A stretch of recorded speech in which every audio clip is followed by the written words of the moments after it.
Breaking news Singayya మృతి కేసులో జగన్ పై case నమోదు చేశారు పోలీసులు. ఈ కేసులో జగన్ ను A2 నిందితుడిగా చేర్చారు. ఈ కేసులో మొత్తం 6గురిపై కేసు నమోదైంది. కారు కింద పడ్డం చూశాక సెక్షన్లు మార్చి కేసు పెట్టినట్టు గుంటూరు జిల్లా ఎస్పీ సతీష్ తెలిపారు. వీడియో ఆధారంగా కేసు నమోదు చేసినట్టు వివరించారు.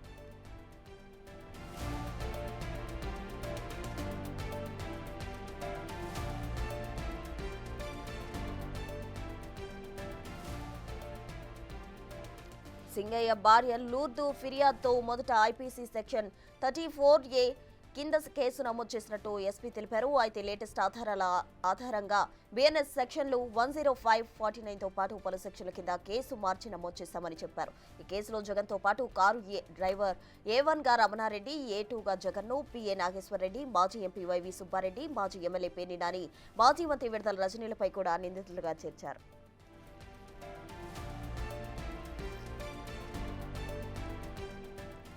జగన్ పల్నాడు పర్యటనకు 14 వాహనాలకు మాత్రమే అనుమతి ఇచ్చామని, అయితే 50 వాహనాలతో ర్యాలీగా వచ్చినట్టు ఎస్పీ తెలిపారు. ఈ అనధికార ర్యాలీ నిబంధనల ఉల్లంఘనకు కూడా చట్టపరమైన చర్యలు తీసుకుంటామని సతీష్ కుమార్ స్పష్టం చేశారు.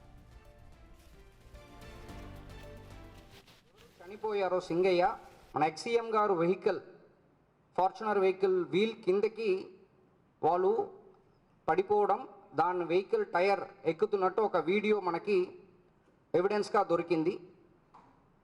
దాని మేరకు మనం 106 సబ్క్లాస్ 1 బిఎన్ఎస్ సెక్షన్ని మళ్ళీ 105 బిఎన్ఎస్ కిందకి మనం మార్చడం, అలాంగ్ విత్ 49 బిఎన్ఎస్ కిందకి సెక్షన్ని మార్చేసి దానిలో ఉన్న డ్రైవర్, తర్వాత ఎక్సీఎం గారు, తర్వాత నాగేశ్వర్ రెడ్డి, సుబ్బారెడ్డి గారు, పెర్నాని అండ్ విడుదల రజన్ గారు అందరినీ కూడా అక్యూజ్డ్ కాలంలో యాడ్ చేయడం జరిగింది. సో ఇది మన ఫర్దర్ ఇన్వెస్టిగేషన్లో ఇంకా ఇన్ డెప్త్ ఇన్వెస్టిగేషన్ చేస్తూ కేసుని యాజ్ పర్ లా ఫైనలైజ్ చేస్తాం. అప్పుడు ఆ రోజు ఉన్న ఎవిడెన్సెస్ అంటే ఆ రోజు ఉన్న నా దగ్గర ఉన్న ఫ్యాక్ట్స్ మేరకు ఆ రోజు ఆ వెహికల్ గురించి చెప్పాను. సో ఆ రోజు ఈవినింగ్ కూడా చెప్పాను. మళ్ళీ ఫర్దర్గా ఇన్వెస్టిగేట్ చేస్తూ దాంట్లో ఏదైనా చేంజెస్ ఉందంటే మళ్ళీ చెప్తామన్నాను.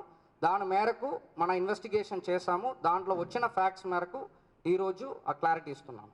అంటే ఆ రోజు క్లారిటీగా నేను చెప్పట్లేదు, ఆ రోజు నాకున్న అవైలబుల్ ఇన్ఫర్మేషన్ మేరకు నేను చెప్పాను.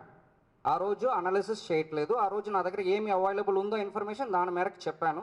At the end of the press meet మళ్ళీ నేను బెటర్ క్లారిటీ ఇస్తాను ఇన్వెస్టిగేషన్ తర్వాత అన్నది కూడా చెప్పాను.